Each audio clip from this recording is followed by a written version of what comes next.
Welcome to Coaches Week. I'm Eric Curry, joined by the track and field coach, Coach Andrew Chizzo. Coach, thanks for joining me. Thanks for having me. Appreciate it. Of course, we're always happy to have you here. Another week, another school record. Yes! At the men's 4x4 team. Yes, this was not necessarily a surprising thing. I kind of was hoping I didn't jinx myself at the last meeting we had, but yeah, it's great. What's even more important is it was 2 juniors, a sophomore, and a freshman that did that, which is awesome. He's over the moon, if you could imagine. So, no, great things happening. On a PR note, I think the men had 5 coming out of that weekend, and the women had 3. Yep. So it's interesting, they all had solid performances, but now their performances are at such a high caliber. Getting those PRs are going to be even more of a big deal now going forward. So that's what's really awesome. Going into this meet this weekend, I'll just save you the trouble for asking. It's a smaller meet. It's going to go relatively quick from what we've been the last couple weeks. Have been really huge meets. So it's perfect in terms of a smaller meet. The one before the big one the week after that is conference. So this is setting itself up to be a nice glorified practice, if you will, and then a nice week of prolonged recovery, rest, that kind of stuff.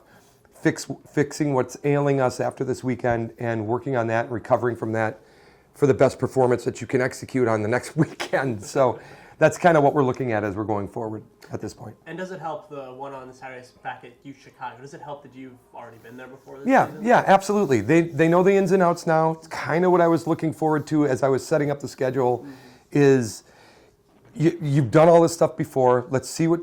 I'm not looking for, again, any breathtaking performances. If it happens, and that's fantastic.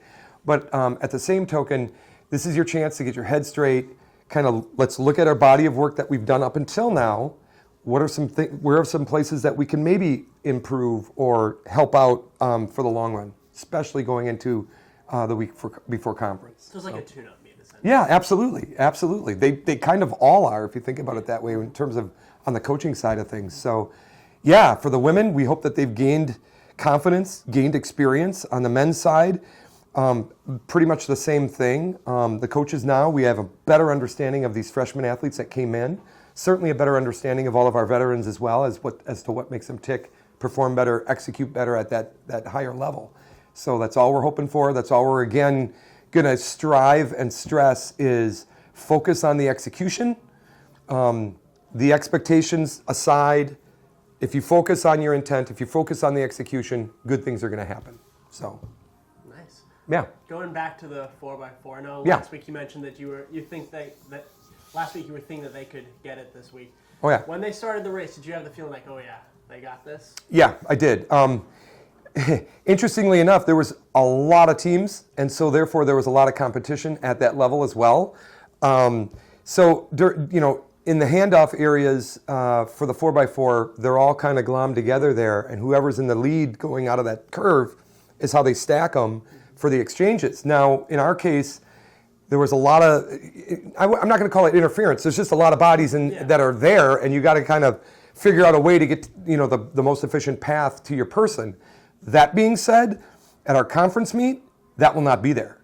So I'm expecting, I don't want to jinx it, but come conference, these guys are all hungry enough that they're going to break that record again.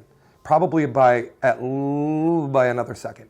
Oh, wow. That's just what I'm giving them as what I saw were the handoffs. There was some slowing down that happened. There was some changing of positions that didn't need to happen but happened anyway. Take those all into account, and it's an even faster time. So barring any injury or anything like that, they're on their way to breaking that again, which is super exciting as well. So yeah, it sounds exciting. Hopefully you're proven right. Yeah. You mentioned earlier you had 8 PRs week. Yeah. 8, that puts you on 154 for the year. Yep. How's that compared to where you were last year? So I know we talked about that. I didn't dive into the data, but it's probably similar. I know if I remember right, we ended up with total last year, I think in the 360s total for indoor and outdoor. And if we're at 150 or over, we're probably on par. Gotcha. So yeah. Okay, and then as you said, this week's you got the invite at CUC Chicago. Get ready for that one.